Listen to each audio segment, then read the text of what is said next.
अयोध्या में बन रहे राम मंदिर के लिए बीजेपी ने क्या किया, ये किसी से छिपा नहीं है। लेकिन क्या अयोध्या में राम मंदिर को बनाने में कांग्रेस की भी कोई भूमिका है? क्या 23 दिसंबर 1949 को बाबरी मस्जिद जन्म स्थान पर जो ताला लगा था, उसे खुलवाने में कांग्रेस की भी कोई भूमिका है? क्या वो ताला प्रधानमंत्री राजीव गांधी की वजह से खुला था, या फिर ताला खुलने के पीछे है अदालत का एक आदेश जिसे मानना सरकार की मजबूरी थी? आखिर राम मंदिर के ताला खुलने की असली कहानी है क्या? आज बात करेंगे विस्तार से। नमस्कार, मैं हूं अविनाश और आप देख रहे हैं अनकट।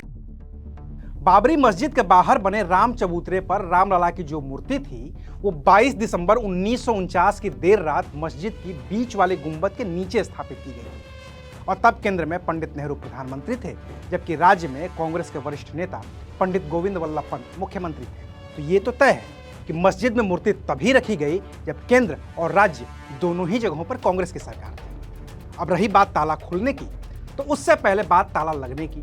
बाबरी मस्जिद की गुंबद के नीचे जब 22 दिसंबर की रात को रामलला की मूर्ति आई, तो 23 दिसंबर 1949 को ही मस्जिद पर ताला लगा दिया गया। खुद प्रधानमंत्री पंडित नेहरू और मुख्यमंत्री गोविंद वल्लभ पंत ने कोशिश की कि मूर्ति को मस्जिद से बाहर निकालकर फिर से राम चबूतरे पर रख दिया जाए, लेकिन तब फैजाबाद के डीएम रहे के नायर ने सुरक्षा व्यवस्था का हवाला देकर आदेश मानने से इनकार कर दिया और राज्य सरकार को मजबूरी में मस्जिद पर ताला लगाना पड़ा। मामला पहुंचा अदालत में और 29 दिसंबर 1949 को फैजाबाद कोर्ट के एडिशनल मजिस्ट्रेट ने सीआरपीसी 1898 के सेक्शन 145 के तहत आदेश जारी कर पूरी जगह को म्युनिसिपल बोर्ड के चेयरमैन की रिसीवरशिप में रखवा दिया। आसान भाषा में कहें तो अब उस परिसर की रखवाली राज्य सरकार को करनी थी और परिसर पर सरकारी ताला जड़ा जा चुका था, जिसकी वजह से बाबरी मस्जिद का बतौर मस्जिद इस्तेमाल बंद हो गया। इसके बाद फैजाबाद सिविल जज की अदालत में याचिकाओं की बाढ़ आ गई। हिंदू पक्ष ने कहा कि उन्हें पूजा करने दी जाए और ताला खोला जाए। मुस्लिम पक्ष ने कहा कि ताला खोला जाए ताकि वो मस्जिद का इस्तेमाल कर सकें। मामला अदालत की चौखटों से गुजरता हुआ 1985 तक पहुंच गया। तब 31 अक्टूबर से 1 नवंबर 1985 के बीच कर्नाटक के उडुपी में एक धर्म संसद हुई। इसमें तय किया गया कि अगर ताला नहीं खुलता है तो फिर संत 9 मार्च 1986 से अनशन शुरू कर देंगे। महंत परमहंस रामचंद्र दास ने तो आत्मदाह तक की धमकी दे डाली।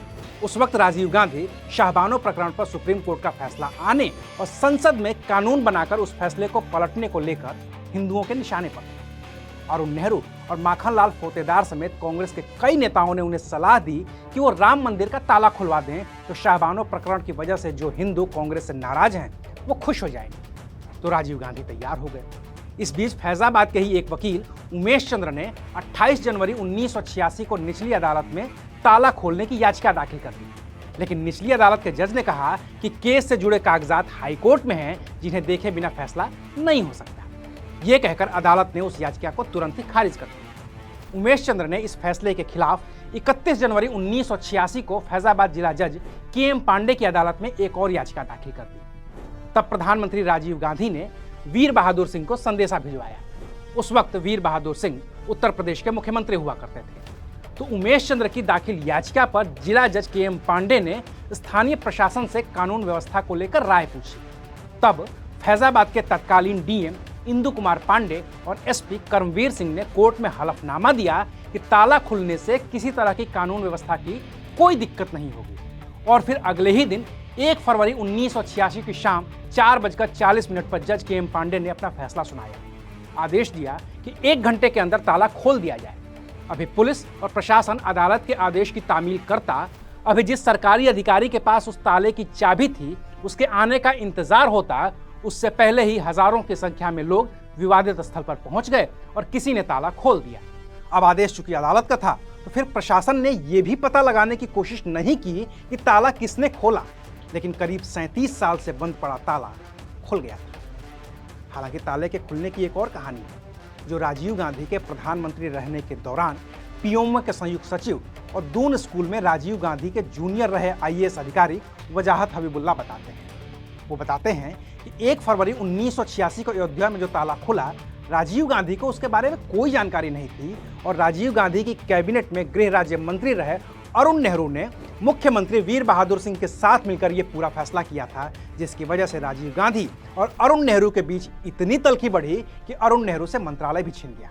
लेकिन 1 फरवरी 1986 को ताला खुलने के दौरान जो हुआ था, उसे देखकर ये कहानी गले नहीं उतरती है, क्योंकि तब आज की तरह इतने मीडिया हाउस और चैनल नहीं हुआ करते थे। चैनल के नाम पर सिर्फ एक ही चैनल था, दूरदर्शन, जो सरकारी था, और फैजाबाद में दूरदर्शन का कोई दफ्तर नहीं था। लेकिन ताला खुलने के 1 घंटे के अंदर ही दूरदर्शन ने उस घटना का प्रसारण किया, जो अपने आप में साबित करने के लिए पर्याप्त है कि बिना सरकार की सहमति के दूरदर्शन ऐसी कवरेज कर ही नहीं सकता।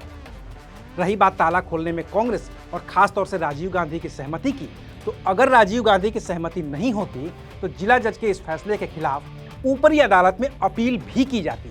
लेकिन जिला जज के फैसले को किसी ने भी चुनौती नहीं दी और जो ताला खुला तो फिर खुला ही रह गया। शुक्रिया, आप देख रहे थे अनकट।